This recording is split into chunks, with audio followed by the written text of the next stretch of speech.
আল্লাহ তোমার দরবারে জানাই হাজার শুকরিয়া, এই দেশেতে জন্ম নিয়ে হৃদয় গেল ভরিয়া, এই দেশেতে জন্ম নিয়ে হৃদয় গেল ভরিয়া। আল্লাহ তোমার দরবারে জানাই হাজার শুকরিয়া, এই দেশেতে জন্ম নিয়ে হৃদয় গেল ভরিয়া, এই দেশেতে জন্ম নিয়ে হৃদয় গেল ভরিয়া। আল্লাহ তোমার দরবারে পূব আকাশে সূর্য হাসে নিত্য ভোর বিহনে, ফুলের বনে গুঞ্জরণে স্বপ্ন হৃদয়ে মনে। পূব আকাশে সূর্য হাসে নিত্য ভোর বিহনে, ফুলের বনে গুঞ্জরণে স্বপ্ন হৃদয়ে মনে। বন্দনগরী চট্টগ্রাম نستغفره ونؤمن به ونتوكل عليه ونعوذ بالله من شرور أنفسنا ومن سيئات أعمالنا من يهده الله فلا مضل له ومن يضلله فلا هادي له ونشهد أن لا إله إلا الله وحده لا شريك له ونشهد أن سيدنا ومولانا محمدا عبده ورسوله الذي أرسل إلى الناس كافة بشيرا ونذيرا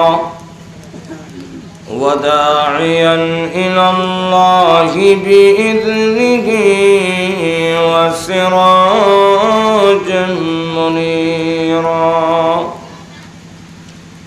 أما بعد فقد قال الله تعالى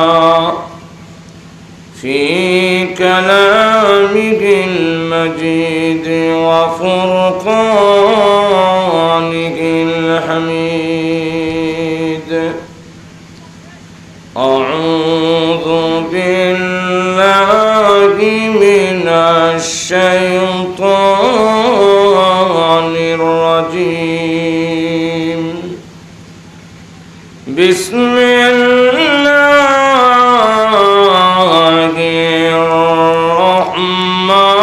الرحمن الرحيم من عمل صالحا من ذكر أو أنثى وهو مؤمن فلنحيينه حياة طيبة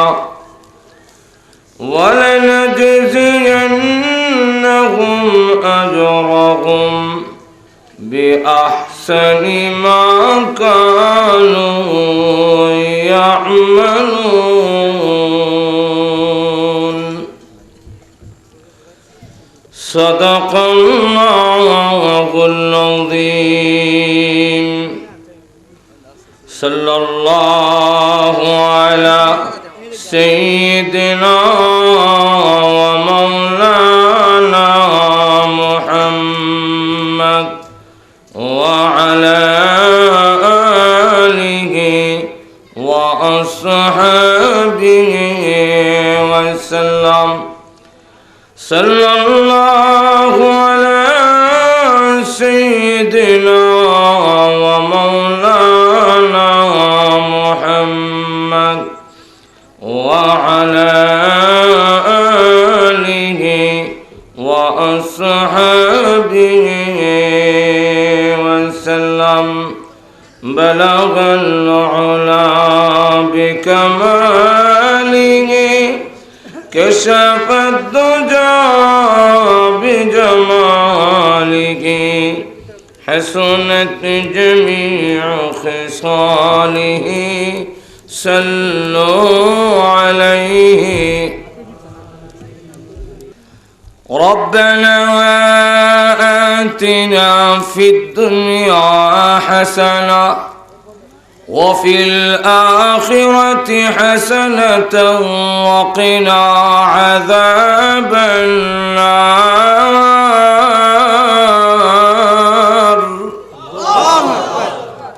আল্লাহ বলছেন তোমরা এইভাবে আমার কাছে দোয়া করো, হে পরওয়ারদিগার তুমি আমাদেরকে দুনিয়ার কল্যাণ দান করো, ভালাই দান করো, আখিরাতেও আমাদের ভালাই দান করো এবং জাহান্নামের আগুনের আযাব থেকে আমাদের বাঁচাও। কি বলেন ঠিক কিনা? জাহান্নামের আগুন থেকে যদি মুক্তি পাওয়া যায়, জান্নাত পাওয়া যায়, তবেই হবে জীবন সাকসেসফুল। আল্লাহ নিজে বলছেন আমার দিকে আসো। فَلْيَعْبُدُوا رَبَّ هَذَا الْبَيْتِ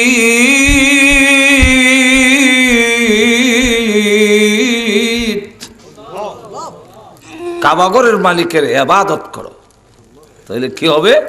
দুইটা জিনিস দেব। কয়টা? الذي أطعمهم من جوع।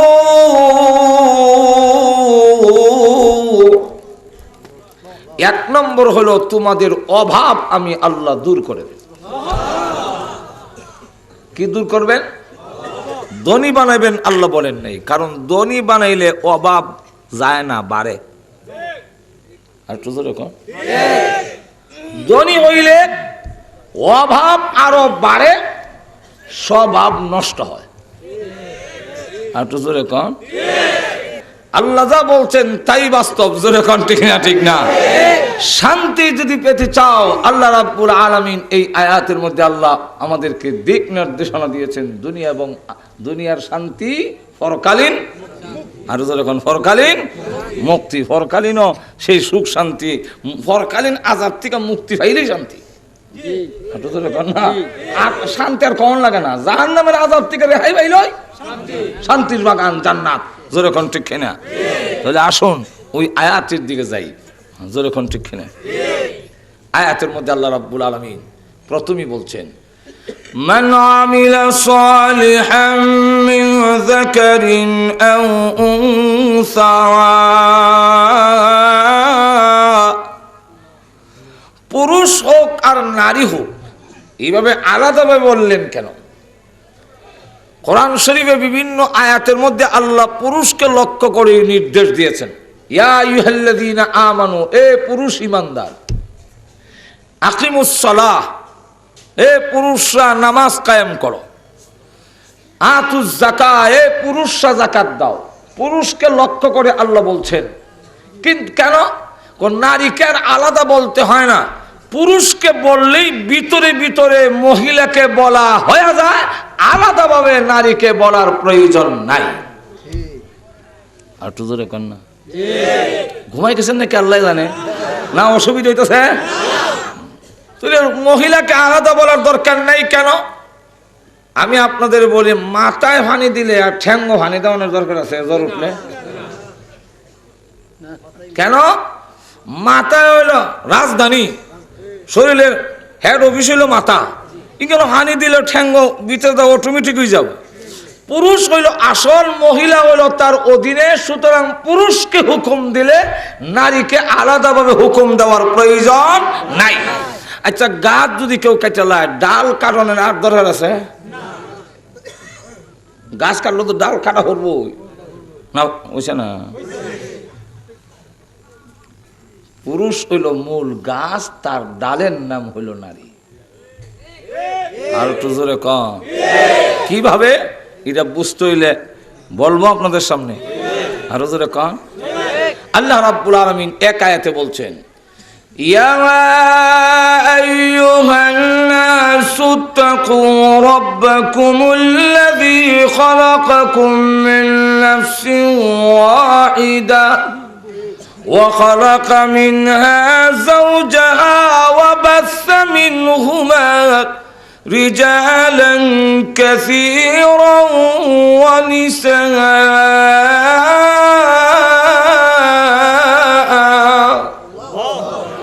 আল্লাহ এক আয়াতে বলছেন, হে পৃথিবীর মানব গোষ্ঠী, আমি আল্লাহ তোমাদেরকে একটি প্রাণ থেকে সৃষ্টি করেছি। এরপরে তার থেকে তিনি হলেন আদম, এরপরে তার থেকে খালাকা মিনহা যাওজাহা, তার বুকের হাড্ডির থেকে তার স্ত্রীকে সৃষ্টি করেছি। এক আয়াত। আরেক আয়াতে বলছেন, وَمِنْ آيَاتِهِ أَنْ خَلَقَ لَكُم مِّنْ أَنفُسِكُمْ أَزْوَاجًا। আল্লাহ রাব্বুল আলামিন বলেন, আমি আল্লাহর কুদরতের নিদর্শন, আমি পুরুষও বানাইছি, নারীও আমি আল্লাহ বানাইছি। কিন্তু আমি আল্লাহ যে কত বানানেওয়ালা, আমি যে কত আইটেম বানাইতাম পারি, আমি এই জন্যে আমার কুদরতের নিদর্শন হইল পুরুষ বানাইছি একরকম, নারী বানাইলাম একরকম।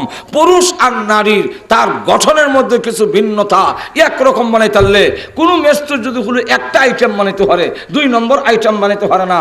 এই মেস্তরের দাম কম, এই মেস্তরের হাওয়ার কম, জোরে কোন ঠিক কিনা? আর যেই মেস্তর বিভিন্ন আইটেম বানাইতে পারে, আল্লাহ রাব্বুল আলামিন বলেন, পুরুষও আমি বানাইছি, নারীও আমি বানাইছি। কিন্তু পুরুষের দিকে তাকায় দেখো, তার গঠন আর নারীর গঠন এক না ভিন্ন? আরো জোরে কোন? ভিন্ন। পুরুষ আর নারীর চাহিদাও ভিন্ন, গঠনও ভিন্ন। পুরুষ আর নারীর চাহিদা একরকম নয়। আপনি লক্ষ্য করে দেখবেন, ছোট ছেলে মেয়ের দিকে লক্ষ্য করে, আপনার ছেলেটার চাহিদা মেয়ের চাহিদা একরকম নয়। মেয়ে আপনি বাড়ির থেকে বের হওয়ার সময় কান্দে, জিজ্ঞাসা করলে কান্দো কেন গো মা? কান্দার কারণ হইল, আব্বা আমার লাগে একটা মাটির কন্যা আনেন, মাটির পুতুল ডল। এই কন্যা দিয়ে কি করবো? সাজাই, বউ সাজাইব। যেরকম ঠিক কিনা? তাহলে তার বউ সাজানির কাম কি বাহিরে না করে? আরো যেরকম।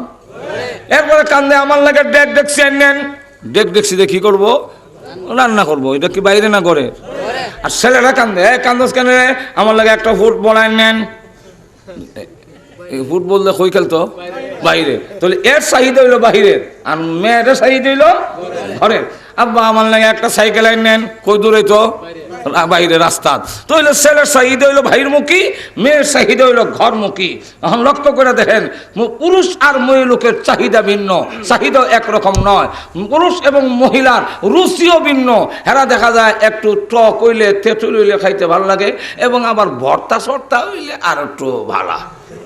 এখন ঠিক না? ঠিক না? তাহলে পুরুষের আর নারীর গঠন ভিন্ন, চাহিদা ভিন্ন, রুচি ভিন্ন। অতএব নারী আর পুরুষের কর্মক্ষেত্র হবে ভিন্ন। খোদার কসম, নারী আর পুরুষের কর্মক্ষেত্র এক হতে পারে না। যদি এক হয়, বলে এক হইলে সমস্যা হইব। বলে কে সমস্যা? পুরুষ যেমন মানুষ, মহিলারও তো মানুষ।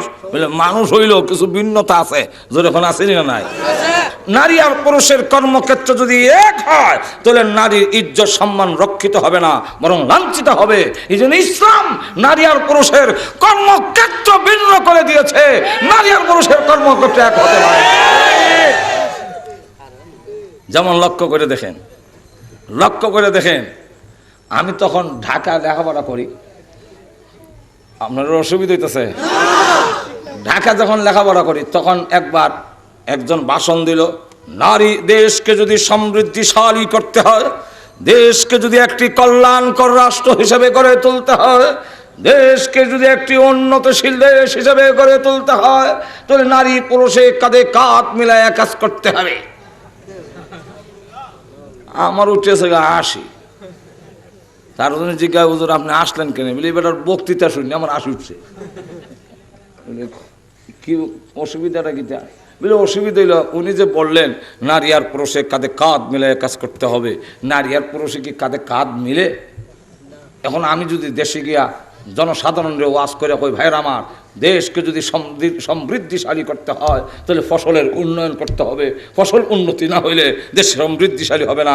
অতএব চাষাবাদ এখন শুধু গরু দিয়ে করলে হবে না, এখন থেকে সামনে গরু আর ছাগলে কাঁধে কাঁধ মিলাইয়া চাষাবাদ করতে হবে। আমার এই কথা শুনে যদি কোনো লোক এখন একদিকে গরু আর একদিকে ছাগল দিয়া জোয়াল ফিট করে দেয়, দিয়া যদি এরপরে লাঠি দিয়া দেয় একটা গুতা, আর গরু দিব দৌড় দিলে পরে ছাগল জোয়ালের যাতায়াত থইয়া এটা চ্যাপটইয়া সিল্লি দিয়ে মরে যাব, আর এদিকে জোয়াল ভাঙ্গা লাঙ্গল গে লাগবো গরুর ঠ্যাঙ্গ, গরুর মারবো লাত্তি, এই লাঙ্গল এ লাগছে মালিকের ভাও, তখন মালিকের ভাও কাটছে, গরুর ঠ্যাং কাটছে, জোয়াল ভাঙছে, ছাগল নিহত হয়েছে, বলে এই দুর্গতি কেন, বলে গরু আর ছাগলের কাঁধে কাঁধ মিলে চাষাবাদ করা। ঠিক তেমনি হবে আমরা দেশও যত দুর্গতি, নারী আর পুরুষের কাঁধে কাঁধ মিলে কাজ করা, দুর্গতি বাড়ছে ছাড়া কমে না।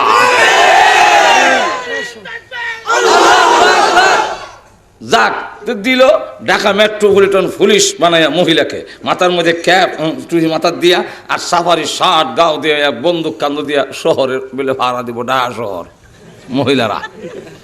এখন দিছে, দেওয়ার পরে অবস্থা কি হইল, এক ঢাকার এক ঘটনা, ঢাকা শহরে তো সিফাগল্লির অভাব নাই, এক সিফাগল্লির ভিতরে দোকানের তালা কাটতে লেগেছে এক চুরে, আর যারা চুরি করে এত দুর্বল মানুষ তো চুরি করে না, না করে?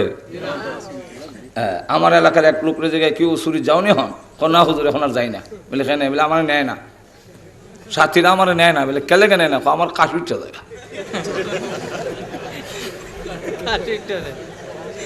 এমন লক্ষ্য করে দেখেন তো, চোর দুর্বল কোন লোক তো চুরি করে না, শক্তিশালী লোকে চুরি করে, আর চুরি করার যাওয়ার আগে বলে তেল দিয়ে শরীরে ইমন ফিসলা করে, কেউ তাফাটা ধরলেও আটকায় রাখতে পারে না জায়গা।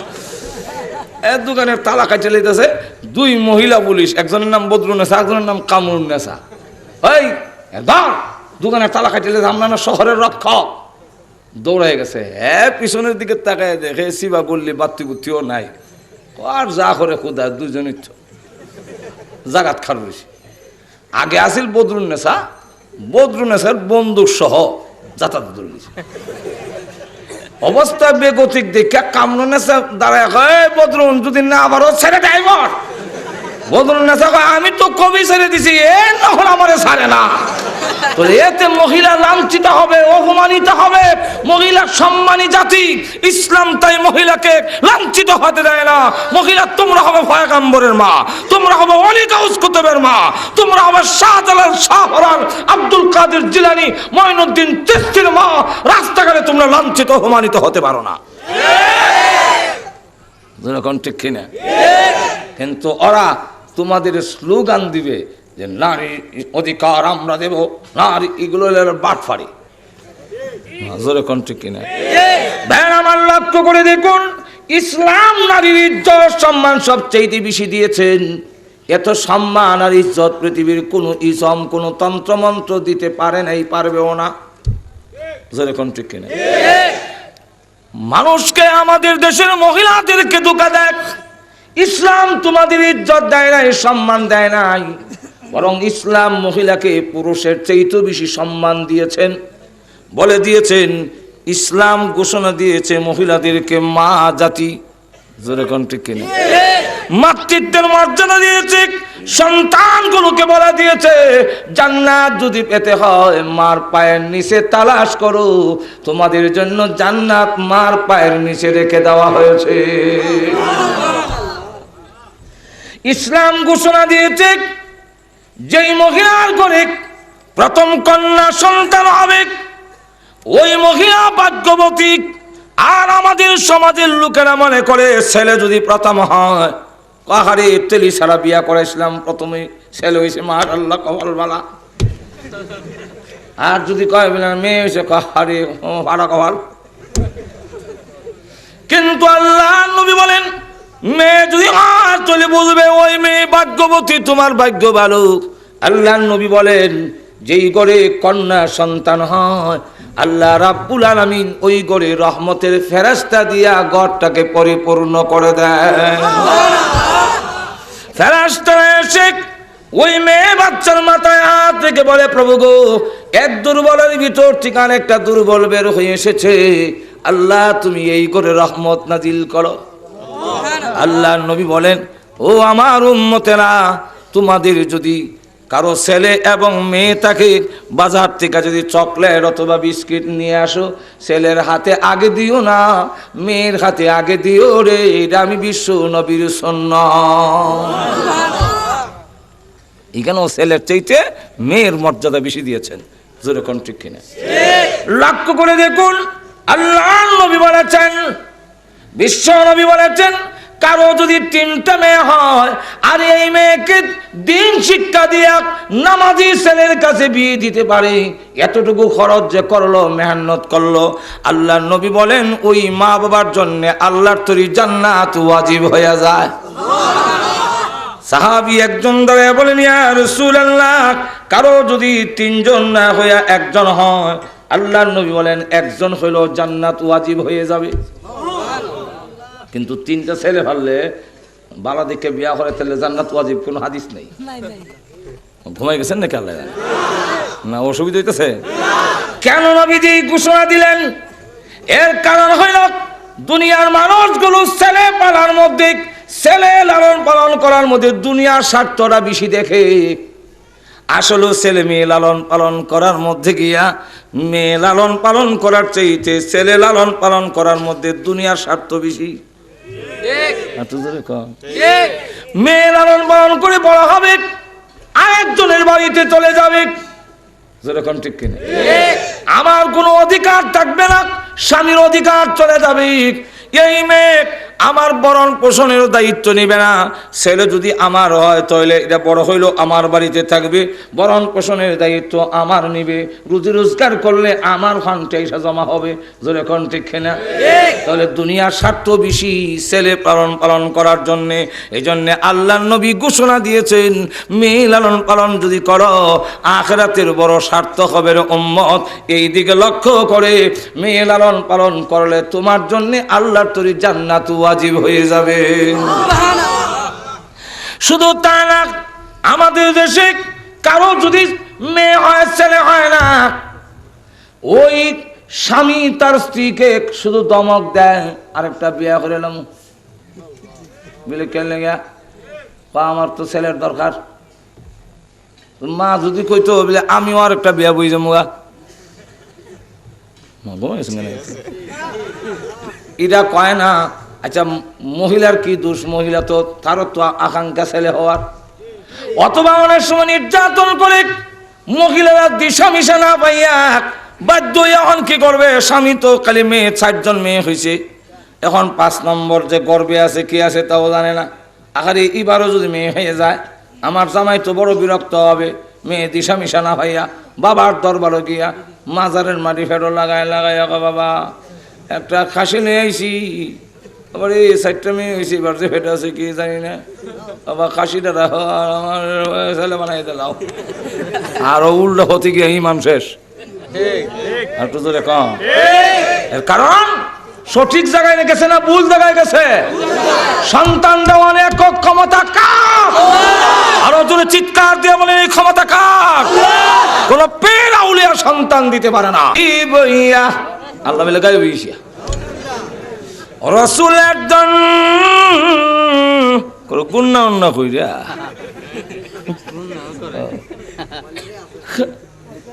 খাজারা দিয়া গেলেন রসুল হকির হইয়া। রসুল বলে হকির হয়ে গেছি। রসুলের দন খাজাই ভাইয়া, সাথে আবার কিছু যুগালি আছে, হেরারকে কলজার ধরে হেরা রসুলের দন খাজাই ভাইয়া। আগ বয়সে জানবি রে কেউ ফিরে না খালি হাতে, বাবারে তোর দরবারে কুটালায়। যেরকম ঠিক কিনা? করলেন কি? কাজটা করছেন কি? যেরকম ঠিক কিনা? তোমার তো বলার দরকার ছিল আল্লাহ তোমার দরবারে কেউ ফিরে না খালি হাতে, আর বাবা তোমার দরবারে মাটির হানকি লইয়া দৌড়াদৌড়ি করে, একটু যদি কম পড়ে কিলা কিলির দুম পড়ে। যেরকম ঠিক কিনা? আর আল্লাহ তোমার দরবারে কেউ ফিরে না আর তো জোরে কর না, কেউ ফিরে না খালি হাতে। আল্লাহ রাব্বুল আলামিন বলেন তুমি কত বড় নিমক হারাম। আরে বান্দা তুই বললি আল্লাহর দন রাসূলকে দিয়া গেলেন আল্লাহ গায়েব হইয়া, আল্লাহ গায়েব হয়ে গেছেন, রাসূলের দন খাজারে দিয়া গেলেন রাসূল ফকির হইয়া, তাহলে বোঝা যায় আল্লাহ রাসূল কোনো কামের না। ঠিক কিনা? অথচ আল্লাহ রাব্বুল আলামিন বলেন 24 ঘন্টার ভিতরে একটা সেকেন্ডও আমি ঘুমাই না, না ঘুমানির কারণ তোমাদের দয়ায় আমি আল্লাহ ঘুমাই না। তোমাদের প্রতি দয়া করার জন্যে আমি আল্লাহ 24 ঘন্টার ভিতরে একটা মিনিটের জন্য ঘুমায় না। কেন না ঘুমানির কারণ হইল আল্লাহ বলেন তুই কোন সময় এসে আমার ডাক দিবে, আমি ঘুমায় থাকলে তোর ডাকে সাড়া দিব কেডা? আল্লাহ বলেন আমার দয়া মায়ায় ঘুমাইতে দেয় না। এটা এক্সাম্পল দিয়ে বুঝাই, তুই বুঝতে সুবিধা হবে না। অসুবিধা হইতেছে? ছোট সময় দুষ্টামি করলে আব্বার কাছে বিচার গেছে, আব্বা বলছে হয়তো এ বাড়িতে থাকবো আর না হয় আমি থাকতাম, আমিও আর বাড়ি যাই না। সন্ধ্যা হয়ে গেলে আর কেউর ঘরে জায়গা দেয় না। এখন গড়ও যাইতাম পারি না, আমার নামে তো 140 ফুট জারি, যেরকম ঠিক না? তো আমি ঘরের পিছনে গেলাম, দেখি কোনো একটা সুযোগে ঘরে ঢুকতে পারিনি, দেখলাম আব্বা ঘরে অজাক। এখন ডাক দিলে তো আমারও ধরে লিব, ডাক দেই না, বসে রয়েছি, কিন্তু বসে থাকতাম পারি না, মশাও কামড়ায়, আর কুকুর একটা দৌড় দিলে মনে হইতো আজরাইলি দৌড় মারছে।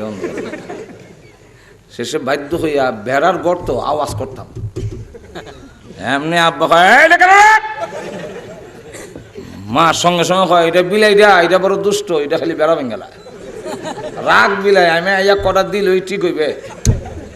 আব্বার মন্ডার অন্য থেকে ঘুরাই দিছে বিলাই কইয়া, আর আমারে বুঝাইছে রাগ আয়ালো অত তাড়াহুড়া করিস না। রাত 10টা হয়ে গেছে, ঘরের বাদ দিয়া তাকায় দেখে আব্বা বিছনায় শুয়েছে, কিন্তু মা ঘুমায় না। মা উপরের জিনিসটা নিচে নামায়, নিচেরটা নিয়ে উপরে তয় কাম করে, আসলে কোনো কাম না, এমনি। মা এই কাম যে করতেছে, আব্বা জিজ্ঞাসা করেন কি গো ঘুমাবা না? মা জবাব দেয় আপনি ঘুমান, আমার কিছু কাম বাকি রয়েছে, সাইরা ঘুমামু। কোনো কাজ নাই, মার একটা কাজ, আমি ঘুমাইয়ে গেলে আমার কালু বাইরে মা মা বলে ডাক দিলে কে জবাব দিবে? সন্তানের ডাকে জবাব দেওয়ার জন্য গভীর রাত পর্যন্ত মা ঘুমায় না। আল্লাহ ডাক দেওয়ার পৃথিবীর মানুষের, আমি আল্লাহ তোমার মার চাইতে কোটি কোটি গুণ বেশি দয়ালু হওয়ার কারণে 24 ঘন্টার ভিতরে একটা সেকেন্ড ঘুমাই না।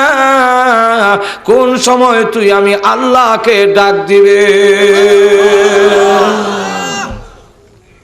তোমাদের ডাকে সাড়া দেওয়ার জন্যে আমি আল্লাহ 24 ঘন্টার ভিতরে একটা মিনিটও ঘুমাই না। আর তুই আমারে ডাক না দিয়া খাজা বাবা তোমার দরবার কেউ ফিরে না, এখন ঠিক কিনা? তাহলে এখন লক্ষ্য করে দেখেন, সন্তান দেওয়ানের একক মালিক কে? আল্লাহ। পয়গম্বররা সন্তান কার কাছে চাইছেন? খাজা বাবা বলে শুনছেন, কার কাছে চাইছেন? ইব্রাহিম আলাইহিস সালাম সন্তান নেই, 98 বছর বয়স, সন্তান চায়।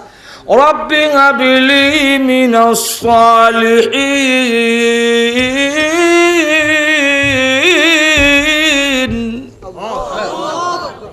আল্লাহ নেককার ছেলে দাও।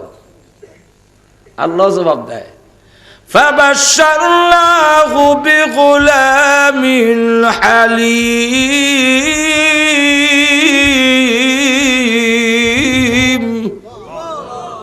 আল্লাহ সুসংবাদ প্রদান করলেন, তোমাকে একটি ধৈর্যশীল সন্তান দান করলাম। জাকারিয়া আলাইহিস সালামের সন্তান নাই, বুড়ো হইছে, দাড়ি দুড়ি সাদা হইছে,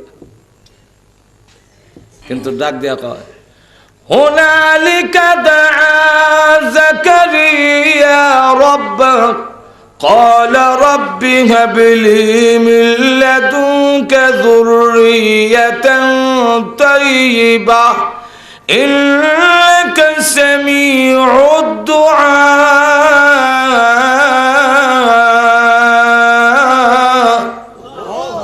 আল্লাহ একটা তুমি পবিত্র সন্তান দান করো।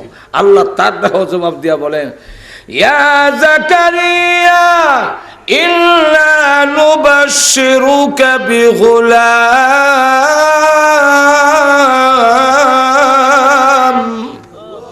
হে জাকারিয়া তোমাকে একটা সন্তান দান করা হবে, এই সুসংবাদ আমি আল্লাহ দিলাম। এই ছেলের নাম কি হবে সেটাও আল্লাহ বলে দিলেন, তোমার ছেলের নাম হবে ইয়াহিয়া। আর একটু জোরে কম। তাহলে সন্তান পয়গম্বররা কার কাছে যাইছেন? যাক, এখন দেখা গেল 4টা মেয়ে হয়েছে, একটাও ছেলে নাই, আছে না এরকম? দেখেন আল্লাহর রসুল ওই মেয়ের পক্ষে কত বড় উকালতি করছেন।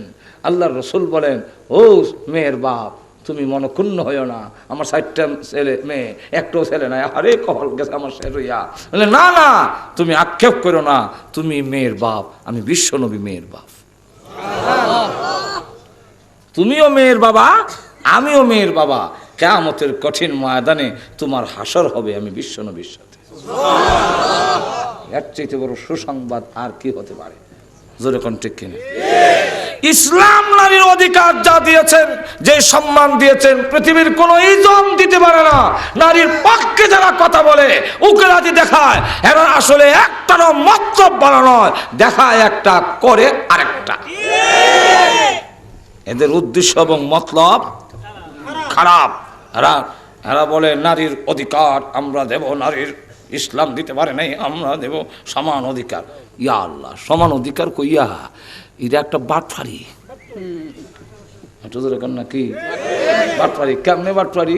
বলেন ইসলাম বলছে নারীর সমান অধিকার নয়, ইসলাম বলছে নারীর অধিকার 12 আনা। আচ্ছা, 12 আনা বড় না 8 আনা বড়? সমান অধিকার মানে 8 আনা 8 আনা, আর ইসলাম বলছে 12 আনা। আমরা দেশের মহিলারা 12 আনা আর 8 আনার ফেজ বুঝে না, দীক্ষা সমানের দিকে যায়। আর একটু জোরে কর না। এই জন্য আমরা বলি ইসলামের নারীর সমান অধিকার নয়, ইসলামের নারীর ন্যায্য অধিকার আদায় করো, তার ন্যায্য পাওনা পরিশোধ করো, এটাই হলো ইসলামের দাবি। ইসলামের নারীর অধিকার 12 আনা দিছেন, সমান অধিকার কথাটা এটা আর একটা বাটফারি। নারী আর পুরুষের সমান দিলে নারী ঠকবে। আর তো জোরে কর না। বোয়াল মাছ পানির নিচে, ফুটি মাছটা দেখো, এই ফুটি মাছ, এ ফুটিরা ঘুমাই গেছেন? পানির উপরে যদি নারী আর পুরুষের দুর্বলে আর সবলে মিলে সমান অধিকার হতে পারে, পানির নিচে বোয়ালে আর ফুটিয়ে সমান অধিকার হবে না কেন? তাই আমি চাই পৃথিবীতে যেইভাবে নারী পুরুষে অবাধে চলাফেরা করে, হাটে ঘাটে ব্যবসা বাণিজ্যে দোকান পাটে, তোমরাও এই পানির নিচে অবাধে চলাফেরা করবে আমার সাথে। তোমাদেরকে পূর্ণ স্বাধীনতা দেওয়া হলো। হ্যারি বাসনের মতলব বানানা খারাপ, কথা সত্য, মতলব খারাপ। জোরে কোন ঠিক কিনা? আমাদের দেশের যারা বলে যে নারীদেরকে অধিকার দেওয়া হলো, হেরারও মতলব আটু জোরে কন্যা, এরা লম্পট, এরা বাটপার, এরা দুঃখামাস। এরা নারীর অধিকার দেয় না, বরং অধিকারের নাম দিয়া নারীকে যথায় তথায় ঘর থেকে বের করা, বুক বিলাসের জন্য ব্যবহার করার হাতিয়ার বানাইতে চায়।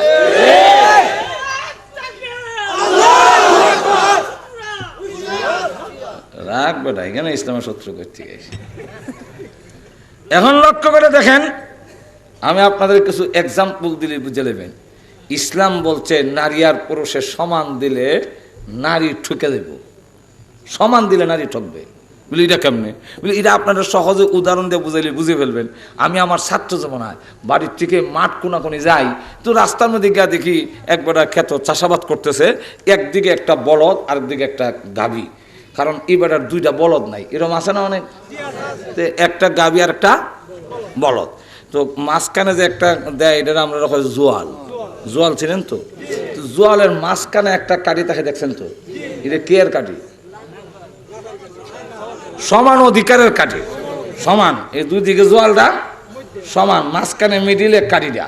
এখানে লাঙ্গল মই যে বান্ধে, এটার মাঝে মাঝখানে বান্ধে। কিন্তু ই বাটা করছে কি, বলদের দিকে সাফাইয়া বাঁধছে, মাঝখানে বাঁধছে না। তাই আমি বললাম, চাষা আপনি জুলুম করলেন কেন? মাঝখানে না দিয়ে বলদের দিকে সাফাই দিচ্ছেন। আমার কয় জুলুম করছি না বেটা, ইনসাফ করছি।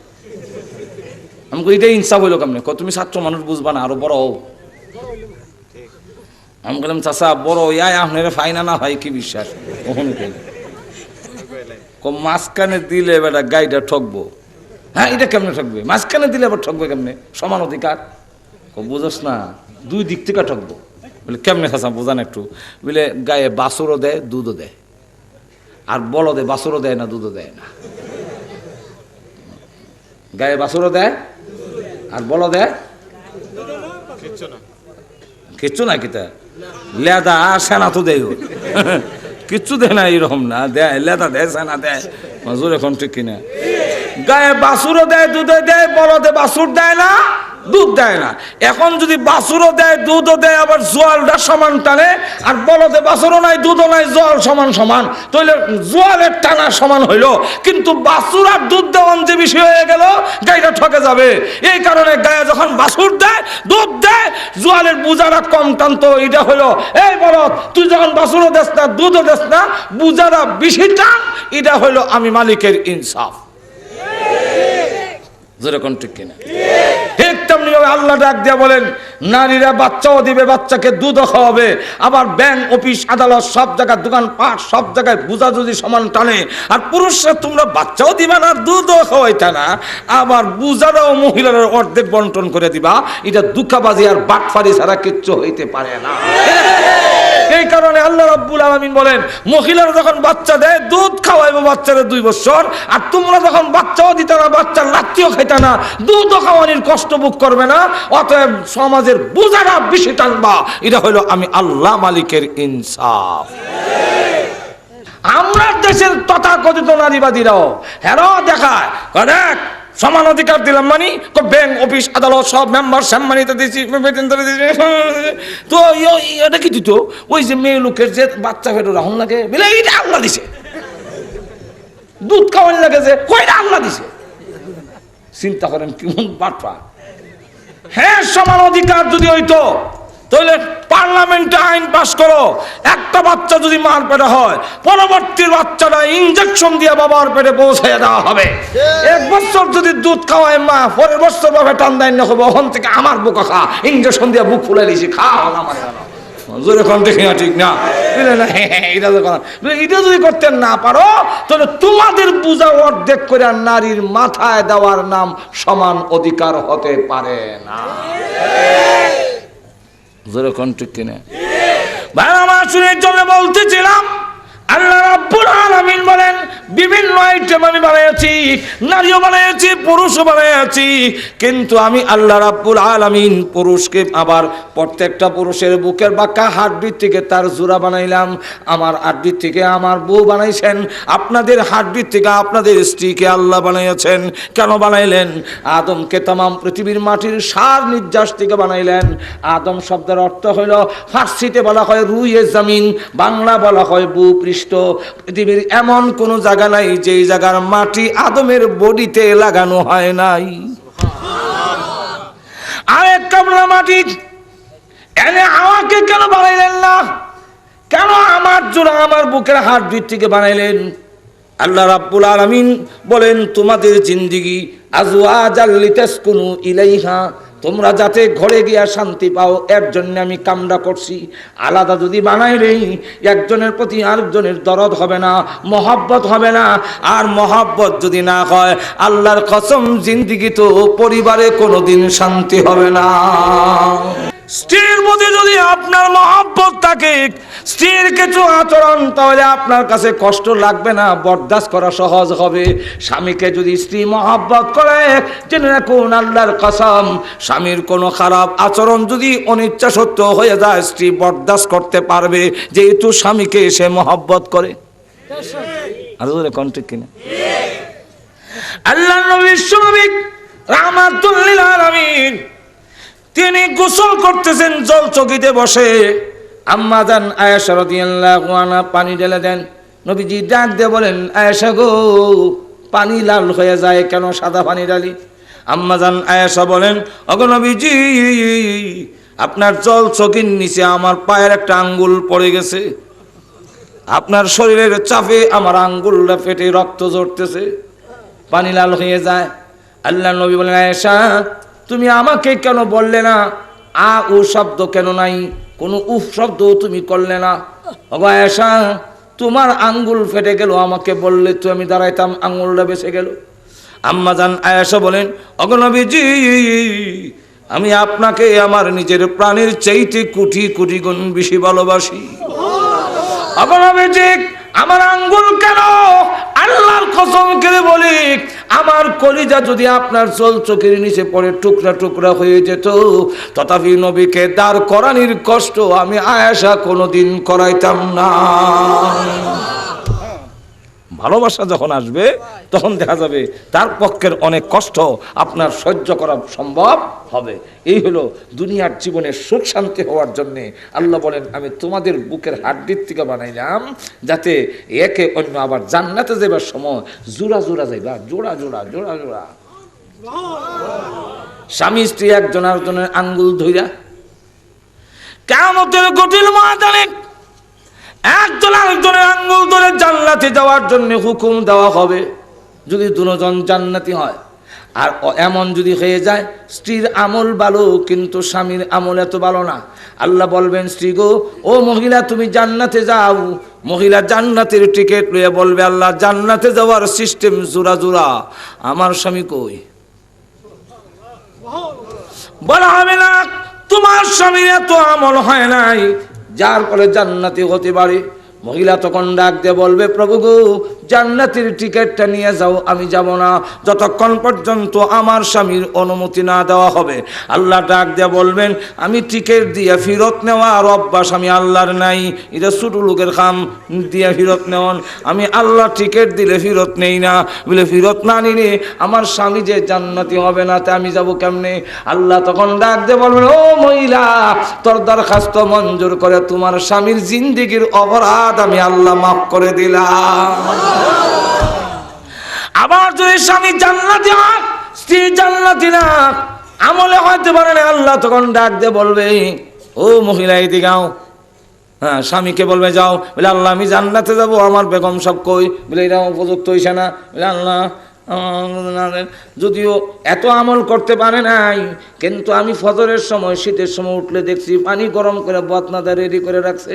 আল্লাহ বাজারে গেলে বাজার থেকে এসে দেখি খাবার যাতে ঠান্ডা না হয় এই জন্য খাবার গরম করে রেখে দিয়েছে। এই যে আমারে ভালোবাসলো, আমি এখন রেখে জান্নাতে যাই কেমনে? আল্লাহ তখন ডাক দিয়ে বলবে, পুরুষে যা, তোর দরখাস্ত মঞ্জুর করে তোর স্ত্রীকে হুরপুরির চাইতে 70,000 গুণ বেশি সুন্দরী বানাইয়া জান্নাতে যাওয়ার জন্য হুকুম দিয়ে দিলাম। জান্নাতে যাওয়ার একটা আল্লাহ সূত্র ধরে দিয়েছেন। এখন আসুন, বুকের হাড্ডির থেকে যে বানাইলেন, এটার কারণটা কি? কারণটা হইল বুঝাবার জন্যে যে চোখ যেমন তোমার, নাক তোমার, নাক যেমন তোমার, আঁখ যেমন তোমার, হাও যেমন তোমার, বুকের হাড্ডি যেমন তোমার, বউটাও তোমার। ঘুমাই গেছেন কেন? বউটাও আমার, আমার আঁত আমার, চোখ আমার, ফাও আমার, বউ আমার। না, আর আমার শব্দ যেখানে লাগে এগুলো মহব্বত। আমার দোকান, আমার ঘর, আমার ক্ষেত, আমার জুতাটাও সিরা হইল আমার। যেরকম ঠিক কিনা? ফারাজি জুতারি মসজিদ যায় বগলতরি, ওই মিয়া বালা জুতা সার এটি নেও না, তোমার সাথে বলে এটা আর বেটার, এটা আর এক বেটার, এটা আমার। কথা বুঝাইতে পারছি কিনা? না ঘুমো ধরলে, ঘুমো ধরলেছে শেষ করে দেবো। তাহলে দেখেন, জুতারি আরেকবার 2000 দামের জুতাটি আছে, তোমার যদি মসজিদে নেওয়া লাগে তো হিডি নেও না, বালাডি বলে না, এই আরেক বেটার, সিরা জুতাটা আমার। যেরকম ঠিক কিনা? এমন কি করে যদি পায়খানার মধ্যে গিয়া হয়, আরেকজনের পায়খানা যত গন্ধ লাগে নিজের পায়খানা অত গন্ধ লাগে না। অনেকে তো পায়খানাত বইয়া বিড়িও গা, নিজে নিজের মধ্যে পায়খানা করে বিড়িও হইতেছে। আমার পায়খানা অত গন্ধ, পায়খানাটা আমার। আমার যদি আমার স্ত্রী হয় তাহলে তার প্রতি মহব্বত সৃষ্টি হবে। এই হইল 1। 2 নম্বর হইল, বলবো 2 নম্বর, দুই নম্বর হলো আমার কোনো জিনিসের দোষ থাকলে আমি গুড়ালাই দেখাই না। যেরকম ঠিক না? যেমন দেখেন, যেমন লক্ষ্য করে দেখেন, এক অন্ধ দেখি, অন্ধ কারো হয় বুঝুন তো, কারা চৌকে দেখে না, যেরকম ঠিক না? এক অন্ধ দেখি কালা চশমা, সানগ্লাস, দেখবার লেগে লাগাইছে না? খেলে গিয়া আমরা চশমা দিছি দেখবার লেগে, হওয়ার আছে লাগাইছি, দেখতাম। খানা বাড়া কে লেগে দিছে দেখবার লেগে না, হের চৌকের দুষটা ঘুরে রাখতো। কারণ বাবা মানুষ তো সুজা চায়, যার চৌক দোষ এইটা দেখারে, এটা তো গুরবার লেগে খালা চশমা লাগাইছে, কারণ চোখটা আমার। যেরকম ঠিক কিনা? চৈত্র মাসের গরমে একবার মোজা ভরে রাখছে। আমি বললাম ভাই আপনার তো মাথা গরম হয়ে যাবো, তো জুতা রাখছেন? কও যে হ্যাঁ হ্যাঁ। আরে হ্যাঁ হ্যাঁ কিটা? হ্যাঁ করলেন বুঝু? কও যে হ্যাঁ। আরে হ্যাঁ হ্যাঁ কিটা? আমার ফাওয়ার মধ্যে একজিমা, যে দেখতে খারাপ দেখা যায়, এর লেগে মোজা পড়ছিতে কষ্ট হয় ঠিকই, কিন্তু এরপরে ঘুরে রাখছি, ফাওটা তো আমার। বুঝাইতাম পারছি কিনা আল্লাহ জানে। ঠিক তেমনি আল্লাহ বলেন তোমার হাত দিক থেকে কেন বানাইলাম? এই কথা বোঝার জন্য। বউ নাক চাপা যদি হয়, চোখে যদি দোষ হয়, বউ যদি কালা হয়, আরেকজনের কাছে কইও না তোমার বউ। তুমি যদি দোষ দেখে রাখো, কিয়ামতের মাঠে আমি আল্লাহ তোমার দোষ দেখে রাখবো। এখন চিন্তা করেন। আর নারীদেরকে বলছে, ও নারীরা, মিছিল দিলে কাম হইতো না, তোমার পুরুষের বাঁকা হাত দিক থেকে বানাইছি, কথা বুঝাইছি, তুমি পুরুষের অধীনে তাকাই তোমার জন্য নিরাপদ। আরো জোরে কন। যদি তুমি মনে করো আর স্বামীর কথা মানবো না, ভাঙ্গা ঘরে থাকবো না, তোমার ইজ্জত থাকতো না। জোরে কন ঠিক?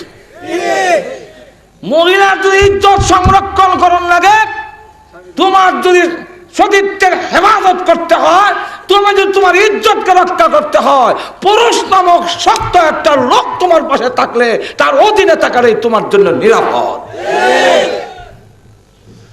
আল্লাহু আকবার।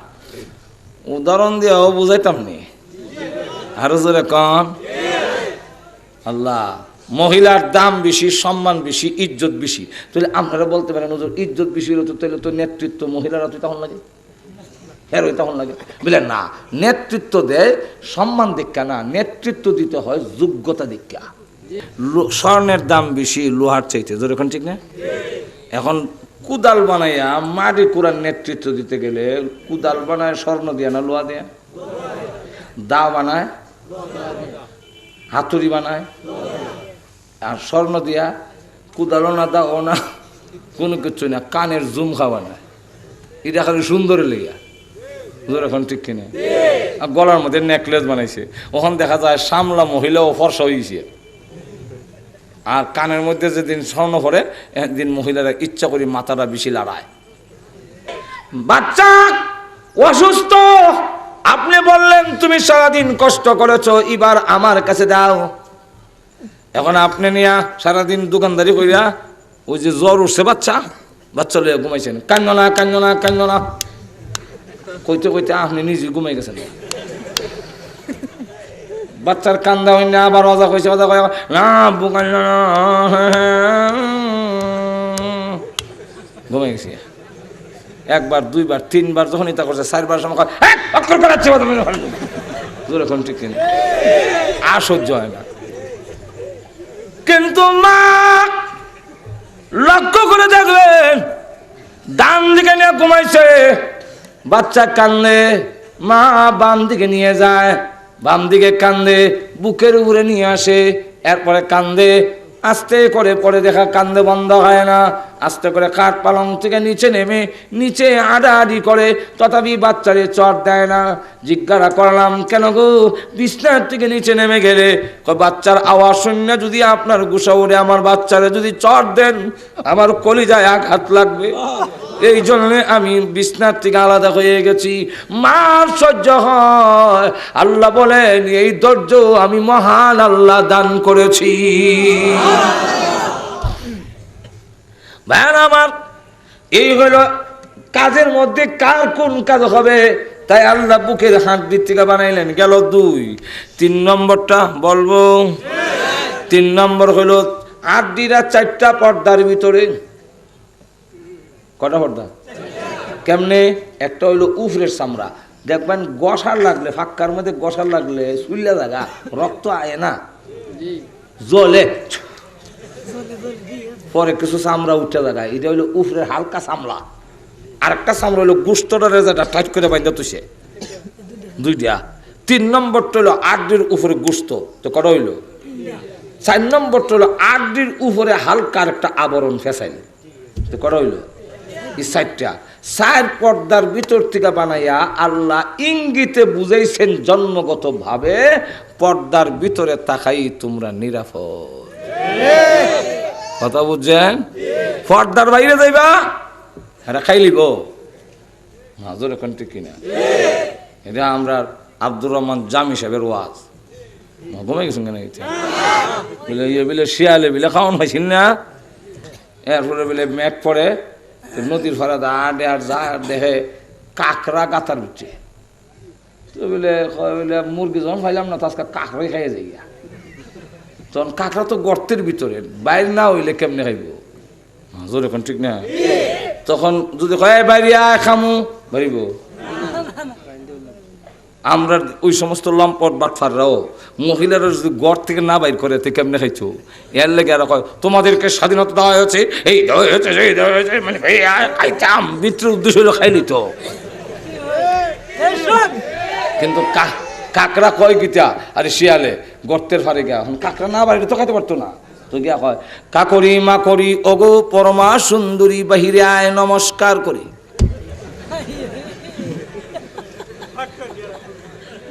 কাকরি মা করি ওগো পরমা সুন্দরী বাইরে আয় নমস্কার করি। নমস্কার মানে হিন্দুরা সালাম নমস্কার করবো, ইয়া আল্লাহ বুঝে দেব নমস্কার করবো না খাই লিব?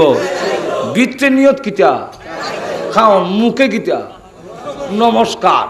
এই ইহুদি খ্রিস্টানরার মুখে হইল অধিকার, বৃত্তের নিয়ত তারা খাইতে আমায়। কথাটা বুঝছেন? এরপরে করছি কি জানেন? আল্লাহু আকবার, কাকড়া বুঝে লেছে শিয়াল আমার দুশ্মন, হ্যাঁ আমার নমস্কার করতে গেলে। আমরা দেশের মহিলারা বুঝে না, কাকড়া বুঝে।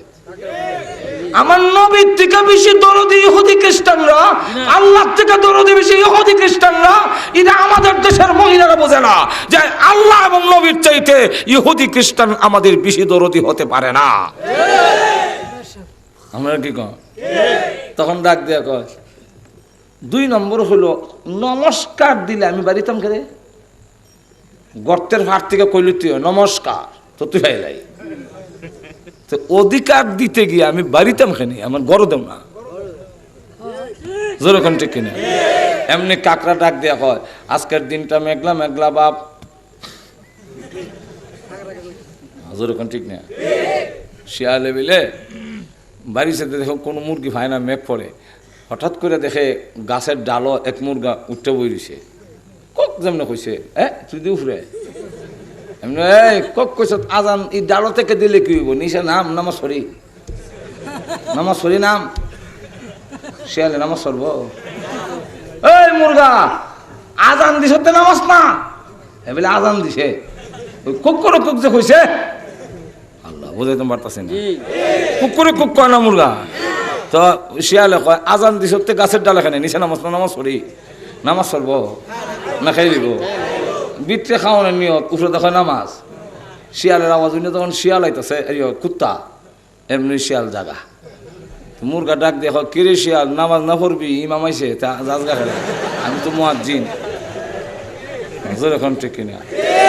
এমনি শিয়ালে কুত্তা শিয়ালে ডাক দেয়া কয় নামাজ পড়ার তো ইচ্ছা আসিল ঠিকই, তোর ইমাম রে দেখে আমার উজু ছুটতে গেছে গায়ের লেগে যাইগা। জোরে কোন ঠিক কিনা? সুতরাং ওই সমস্ত নাস্তিক মোরতাদরা যদিও চায় নারীদেরকে ঘর থেকে বের করে ইউরোপিয়ান কালচার বানিয়ে দিতে, কিন্তু আমরাও জানাই দিতে চাই শাহজালালের উত্তরসূরিরা, সালাউদ্দিন আইয়ুবের উত্তরসূরিরা, খালিদ বিন ওয়ালিদের উত্তরসূরিরা হুঙ্কার দিয়ে উঠলে সেই নাস্তিকরা কখনো বাংলার জমিনে পা রাখতে পারবে না। তাহলে এখন চিন্তা করে দেখেন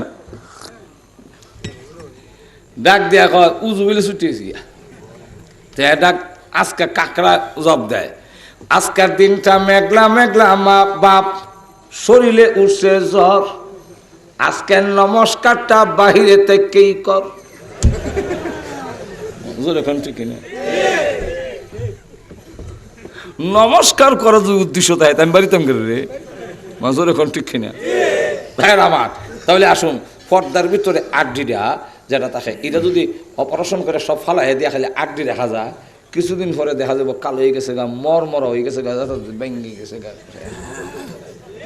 এখন ঠিক কিনা মহিলাকে বলছে তোমরা যদি পর্দার বাহিরে চলে যাও তোমাদের আকর্ষণ থাকবে না যেরকম ঠিক কিনা কলার উপরে একটা বাহল আছে না এটা যদি না থাকে একবার মাথাত কুবুত দিয়েছি কাস্টমার যখন বেড়ে গেছে গা বউরে গিয়ে হোক কলা দিয়ে তুমি চুলাই দাও আর আমি বিভিন্ন জায়গার থেকে কলা এই যে কটিয়াদি বিভিন্ন কলার বাগান আছে এখান থেকে আমি কলা সরে আনুন আর তুমি চুলাই দিবা কাস্টমার বেশি হবে ইনকাম বেশি হবে বউ যাক না ঘুমাইয়া কলা চুলাই মনে কয়েকটা পয়সা যদি বেশি হয় আচ্ছা কলা চুলাই তুইছে পরে তখন টুকরি দিয়ে যাইতেছে বাজারও আসমেতার বাজারও যাইব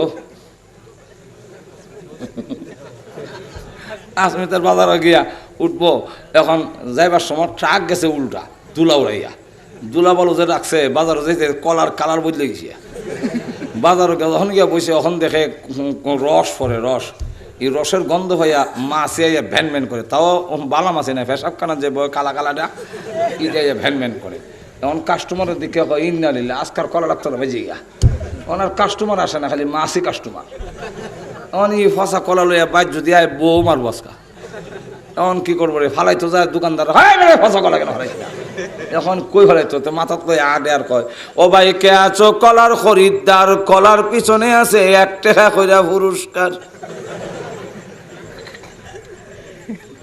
এখন ঠিক কিনা কলার পিছে 1 টাকা কইরা পুরস্কার দুই যুবক ব্রিজের মধ্যে বইয়ে থেকে কয় এমন কলাওয়ালা তো জীবনে দেখছি না কলার পিছে বলে 1 টাকা কইরা পুরস্কার লো আমরা দুজনে 2 হাড়ি কলা লই তাহলে কত খামু 8 টাকা এরা দুইজনে 2 হালি কলা লইছে কলার আকর্ষণে না টাকার লোভে এরার কাছে কলার দাম আছে এখন টাকাটি করাই কলা এটা হলাই দিছে হুজুর এখন ঠিক কিনা ঠিক তেমনি হবে বেপরদার কারণে আজকে মেয়ের বাপরা আড়ে আর বিট্টি বিট্টে গান গায় ও ভাই কে আছো আমার মেয়ের খরিদ্দার মেয়ের পিছনে আছে হুন্ডা পুরস্কার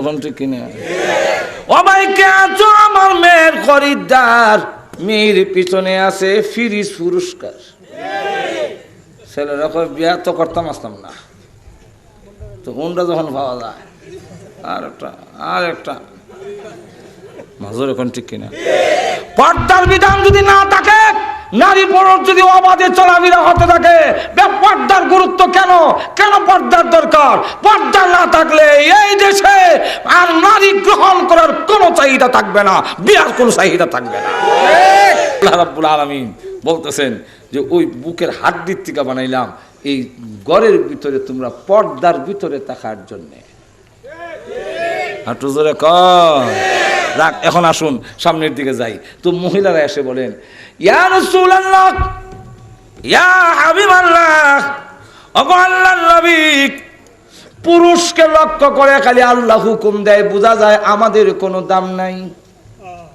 আমাদের কোনো সম্মান নাই আল্লাহ রাব্বুল আলামিন তখন মহিলাদের এই প্রস্তাবে এই কোন কথায় আল্লাহ কোরআনের কিছু কিছু আয়াত নাজিল করেছেন পুরুষ এবং নারী মিলাইয়া একটু জোরে কন্যা এক আয়াতের মধ্যে আছে ইল্লাল মুসলিমিনা ওয়াল মুসলিমাত ওয়াল মুমিনিনা ওয়াল মুমিনাত মুসলমান পুরুষ মুসলমান নারী মুমিন পুরুষ এবং মুমিন নারী এইভাবে আল্লাহ পুরুষ আর নারীকে আলাদাভাবেও বলেছেন যেহেতু এরা মনে করে যে পুরুষকে হুকুম দিলে আমরার বুঝি কোনো দাম নাই আল্লাহ বলেন না গো ও মহিলারা তোমাদেরও দাম আছে এমন মহিলা আছে যাদের পায়ের দুলা দুই এক পাল্লায় ওজন দেওয়া হয় আমার মতো কোটি কোটি পুরুষ আর এক পাল্লায় ওজন দিলে ওই মহিলার পায়ের দুলার ওজন অনেক বেশি হবে খাদিজাতুল কুবরা, আয়েশা সিদ্দিকা রাদিয়াল্লাহু আনহুমা, ওনাদের পায়ের ধুলা যদি এক পাল্লা রাখা হয়, আমরার মতো সব পুরুষ এক পাল্লা রাখলো কামিত না। যেরকম ঠিক কিনা? রাবিয়া বসুরিয়ার মতো মহিলা কবরে রাখার পরও গিয়া যখন ফেরেশতায় জিগায় মার রব্বুকে, রাবিয়া হয় তোমরা কেরা আমার জিগাইতা রব্বুকে, আমরা রবের কাছ থেকে আইছি। আপনার রবের কো? আমার রবের কাছ থেকে আইছো। তো আমার রবের কাছ থেকে আয়া আমার জিগাও রব্বুকে, আমার রব রে জিগাও না আমি কে? কারণ আমি যদি বলি রব আমার আল্লাহ, আল্লাহ তো আমি চিনি না, তা আমি কনের কি অর্থ? আল্লাহ আমার চিনি কিনা জিগাইলাও।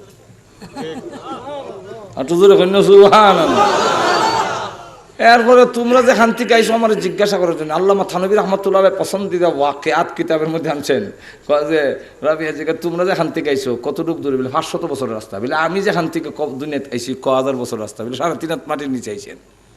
বলে যে আল্লাহর জন্য স্বামী গ্রহণ করিনি, যে আল্লাহর মহব্বতে সারা রাত সারা দিন মানুষের বাড়ি কাম করছি, সারা রাত ঘুমাইছি না, আমার আল্লাহর দরবারে 1000 রাকাত দৈনিক নামাজ আদায় করছি। সেই আল্লাহকে এত তাড়াতাড়ি ভুলে নিলাম, তোমরা বলছো না, আমি বললাম কেমনে? এটা সমাধান আগে হোক। কারণ আল্লাহ এক বান দিয়েছে উল্টা আমরা জিগায়, আল্লাহ ডাক দেখো বিনা প্রশ্নে কবর বেহেশতের বাগান বানাই দেয়, তাড়াতাড়ি আয় হোক। আল্লাহ তাই বলেন আয়াতের প্রথমে, আহা সব কওনের টাইম নেই, কথা বুঝছেন না? না না না, বরং কত বলা যাইব, কত বলা যায়, কথা বুঝছেন না? আমারও তো মানাই তুইব। আল্লাহ বলেন মান আমিলা সালিহাম মিন যাকারিন আও উনসা ওয়া হুয়া মুমিন। আল্লাহ বলেন পুরুষ হও আর মুমিন হও, যে কেহই যেই ব্যক্তি এই 2 শর্ত পালন করবে তার পুরস্কার কি, বিনিময় কি, শর্তগুলো কি বলবো পরে, আগে বিনিময় কি, প্রতিদান কি, ইদা বলি আগে। যেরকম ঠিক না? কারণ যদি আমাদের দেশের মানুষ ফাইবু কি ইদা না জানলে করতে চায় না। না পুকুরের মধ্যে কয়েকটা খালি ফুটকা ফুটে, শীতের রায়, মাঘ মাসে শীত, শীতের দিন, তারা এই যাস না মাছ ফুটে যাচ্ছে, ভালো যাস না, কই মাছ আছে বুঝলই কই নি নাকি। কোনো কিছু হওয়ার আশা যদি না থাকে তাহলে মানুষ সহজে কর্মসূচি পালন করতে চায় না। তো কর্মসূচিটা কম করে ফামু কি এটা কইলে আগে, যেরকম ঠিক কিনা? আল্লাহ রাব্বুল আলামিন বলেন হে পুরুষ হোক আর নারী হোক, 2 শর্ত যদি পূরণ করো আমি আল্লাহ তোমাদেরকে বিনিময় যা যা প্রতিদান কি দিব আগে শোনো। ফালানুহিয়ান্নাহু হায়াতান তাইয়্যিবা, 1 নম্বর পুরস্কার হলো আমি আল্লাহ রাব্বুল আলামিন তোমাদেরকে দুনিয়াতে হালাল রিজিকের ব্যবস্থা করে দিব। ফালানুহিয়ান্নাহু হায়াতান তাইয়্যিবা, হায়াতান তাইয়্যিবা অর্থ হলো সুখের জিন্দেগি, সুখের জিন্দেগি দান করা হবে। সুখের জিন্দেগি কেমনে হবে? তো মুফাসসিরিনে কেরাম বলেন এর 1 নম্বর শর্ত হলো হালাল খাওন খাইতে হবে, নাহলে সুখ হবে না। সুদখোরের জিন্দেগি সুখ হবে না, ঘুষখোরের জিন্দেগি সুখ হবে না। আরেকজনের টাকা দখল করে বড় লোক যদি হও, এই বড় লোকের দ্বারা সুখী হবে না। যদি তুমি অবৈধভাবে সালাক বাটফারি কইরা, চুরি ডাকাতি কইরা সম্পদের মালিক হও, সুখী হবে না। আর তো জোরে কর না। হয়তো তোমার ভিতরে অশান্তি দিয়ে দেওয়া হবে, আর না হয় তোমার ছেলে তোমার কথা মানবে না, তোমার মেয়ে কথা মানবে না, বউ কথা মানবে না, আর না হয় ভিতরের মধ্যে আগুন জ্বলবে, শান্তি লাগে না। আল্লাহ রাব্বুল আলামিন তাই বলেন শর্ত যদি মেনে নাও আমি আল্লাহ ওয়াদা দিলাম তোমাদেরকে হালাল রিজিকের ব্যবস্থা করে দিব। প্রশ্ন হতে পারে হালাল রিজিকের ব্যবস্থা করবেন কোত্থেকে করবেন? আল্লাহ বলেন এমন জায়গা থেকে ব্যবস্থা করব যা তুমি জীবনেও কল্পনা করতে পারো না। বুঝাবার জন্য একটি ঘটনা জাকারিয়া রাহমাতুল্লাহ তুলে ধরেছেন।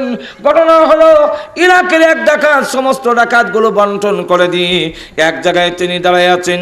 জ্যোৎস্নার রাত্রিতে সব ডাকাতরা চলে গিয়েছে। হঠাৎ করে শুনে ডাকাতের সর্দার চিৎকার দিচ্ছে, সকলে এসে জমা হয়ে গেছে। এসে দেখে মুখোশটা টান্না টান্না ছিটতেছে, হাত থেকে তরবারি ফেলে দিয়েছে। কান ধরে চিৎকার দিয়ে কান্দে আর বলে খোদা গো ওয়াদা দিলাম গো আর জিন্দিগিতে কোনোদিন আমি ডাকাতি করব না। ডাকাত উস্তাদ কি হয়েছে?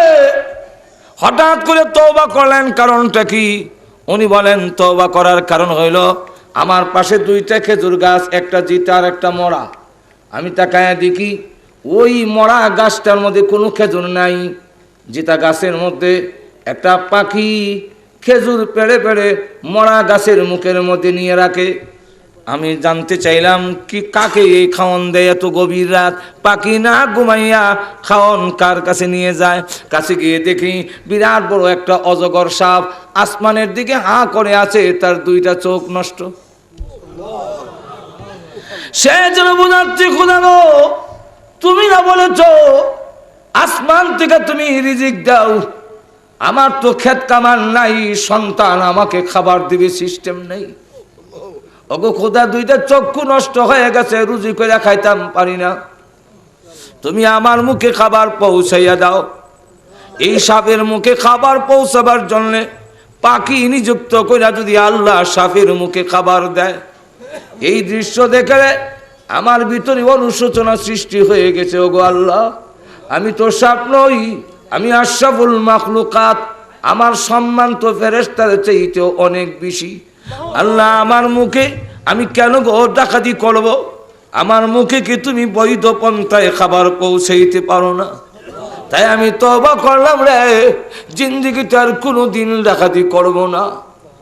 এবার তারা ডাক দিয়ে বলে, উস্তাদ আপনি যখন তওবা করেছেন আমরাও তওবা করলাম, আর ডাকাতি করব না। তাহলে চল আমরা মক্কায় চলে যাই। সুদূর ইরাকের খুদ্রিস্তান থেকে হেঁটে হেঁটে রওনা দিয়েছেন মক্কার দিকে। কাবা ঘরের কাছে গিয়ে আল্লাহর দরবারে ভালো করে কাঁদবে রওনা দিয়েছেন। হেঁটে হেঁটে যায়, এক গ্রামে যায়, বিশ্রাম নেয়, আবার পরের দিন হাঁটে। এরম করতে করতে শীতের সময় এসে গেছে, শীত এসে গেছে, তাদের শীতের কাপড় নাই, সারা রাত কাঁপতেছে। ডাকাতরা বলে, উস্তাদ অনুমতি দেন, ওই যে জাম্পারওয়ালা যায় লই আই, অমুকের ঘরে ঢুকা গিয়ে কম্বল আর আমরা গিয়ে লেপ নিয়ে আসি। উনি ডাক দিয়ে কয় না তওবা করছি, আর জীবনে ডাকাতি করবো না। এরা কয় তাহলে মরবেন, শীতে মরবেন, এখন অন্তত জান বাঁচবে না, উপায় কি? বলে হ্যাঁ মরবো, তথাপি তওবা ভঙ্গ করবো না। একদিন দুদিন তিনদিন পার হওয়ার পরে চতুর্থ দিন তাকায় দেখে এক বুড়ি লাঠি বর দিয়ে দিয়ে সে কাবেলার কাছে বলে, তোমাদের কাবেলায় অমক নামে কোন লোক আছে কি? ডাকাতের সর্দারের নাম ধরে ধরে যখন বলে, সর্দার দৌড়ে গিয়া বলে, মা গো ও মা, আমি জীবনে ডাকাতি করার জন্য এই গ্রামে কোনোদিন আসি নাই গো মা, আমার নাম আপনি কেমনে জানলেন? আমার কোনো আত্মীয় এই গ্রামে নাই মা, আপনি আমার নামটা জানলেন কেমনে? মহিলা ডাক দিল, যুবক রে, আমার কাছে শীতের কাপড় আছে, কাকে দিলে বেশি সোয়াব হবে এই নিয়ে বড় আমি পেরেশান ছিলাম। গত রজনীতে স্বপ্নে দেখে ওই মদিনার কামলেওয়ালা রাহমাতুল্লিল আলামিন মুহাম্মদুর রাসূলুল্লাহ সাল্লাল্লাহু আলাইহি ওয়াসাল্লাম আমাকে রেখে বলে, বুড়ি গো তোর শীতের কাপড়গুলো ওই বাড়ির কাছে দেখ, একটা কাবেলা আছে, কাবেলার সর্দারের নাম অমুক, তার হাতে তোর শীতের কাপড়গুলো পৌঁছাইয়া দিবি। বিশ্বনবীর কাছ থেকে তোর নামটা জানছি। যুবক কান্দে, বুড়ি ডাক দিয়া বলে, সুসংবাদ শুনাইলাম, কান্দস কেন? যুবক ডাক দিল, মা গো ও মা, ওয়াদা করছিলাম গো তওবার সময় কারো হাদিয়া নিব না। ও মা, আমি যে সময় তওবা করেছি ওই সময় ওয়াদা করেছিলাম আর কারো হাদিয়া গ্রহণ করব না।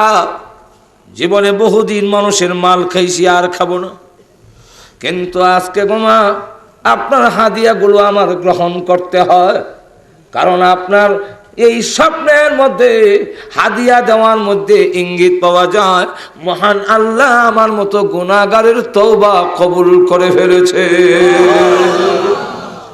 আমার তওবা যদি আল্লাহর দরবারে কবুল না হইতো তাহলে বিশ্বনবী কাপড় দেওয়ার ব্যবস্থা করতেন না। তাহলে এখন চিন্তা করেন, বৈধ পন্থায় ব্যবস্থা করার ক্ষমতা আল্লাহর আছেনই না নাই? ফলে নুহিয়ান্নাহু হায়াতান তাইয়্যিবা, মৃত্যুর পরে দুনিয়ার ক্ষণিকের জীবন দুঃখ কষ্ট করে যদি আসতে পারো, তাহলে এমন পবিত্র জিন্দিগি দেওয়া হবে যেই জিন্দিগি এমন অশান্তিকারে কয় বুঝবা না। পেশাব পায়খানা নাই, কাশ কফন নাই, সর্দি করছে সর্দি নাই, ইংগেল নাই, ঘুমাই গেছেন কেন, এটা পেটের থেকে কোনো বাতাস যায় না, পায়খানা নাই, পেশাব নাই, হ্যাঁ হিংসা বিদ্বেষ নাই, অশান্তি নাই, সুখের সুখের শান্তি আর শান্তির জিন্দিগি, সেই জান্দাগি জিন্দিগি দেওয়া হবে। কিন্তু শর্ত মাত্র দুইটা। কিতা কিতা? মান আমিলা সালিহাম মিন যাকারিন আও উনসা ওয়া হুয়া মুমিন।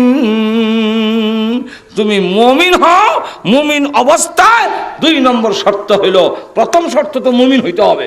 আমরা যখন ঈমান আছি তাহলে তো ইমানদারে ঠিকঠাক রইছে, কবরও সেজদা দিয়া, মাজার কোনোদিন মাথা নত না কইরা, কোন পীর সাহেবের সামনে মাথা নত না কইরা, আমাকে একমাত্র সর্বময় ক্ষমতার আল্লাহ, আল্লাহ লা শরীক, তার সাথে কোনো শরীক নাই, এই ইয়াকিন বিশ্বাস, সকল ক্ষমতা আল্লাহর, সবকিছু দেওয়ার ক্ষমতা আল্লাহর, বিপদ থেকে মুক্তি দেওয়ার আল্লাহ, মুশকিল কুশা আল্লাহ, এই সবগুলো বিশ্বাস ধারণ করে আপনি যদি আর 2 নম্বর শর্তটা পূরণ করতে পারেন, সেটার নাম হলো আমলে সালেহ, নেক আমল করতে পারেন, আল্লাহ বলেন আমি আল্লাহ ওয়াদা দিলাম এই পুরস্কারগুলো তোমাদের দান করা হবে।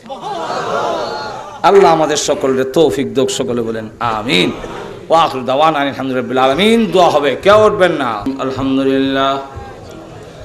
ربنا ظلمنا أنفسنا وإن لم تغفر لنا وترحمنا لنكونن من الخاسرين ربنا اغفر لنا ولوالدينا رب ارحمهما كما ربياني صغيرا رب ارحمهما كما ربياني صغيرا رب العالمين तमाम জীবনের গুনার উপরে লজ্জিত আর শর্মিন্দা হয়ে আলেম ওলামা নিয়ে, সাদা দাড়িওয়ালা মুরব্বী নিয়ে, নওজোয়ান ভাইদেরকে নিয়ে, মাসুম বাচ্চা নিয়ে, পর্দার আড়ালের নেককার মা বোনদেরকে নিয়ে আমি গুনাহগার হাত বাড়াইলাম।